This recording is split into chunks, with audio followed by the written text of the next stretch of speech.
আমি জানি সবার জীবন অনুযায়ী সবার স্বপ্ন অন্য অন্য হয়, কিন্তু বিশ্বাস করো ভাই, আমার হাজব্যান্ডের স্বপ্ন একদম আলাদা।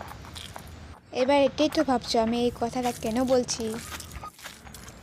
আমার হাজব্যান্ডের স্বপ্ন এটাই যে আমি একদিন এরকমভাবে খাবার খাবো,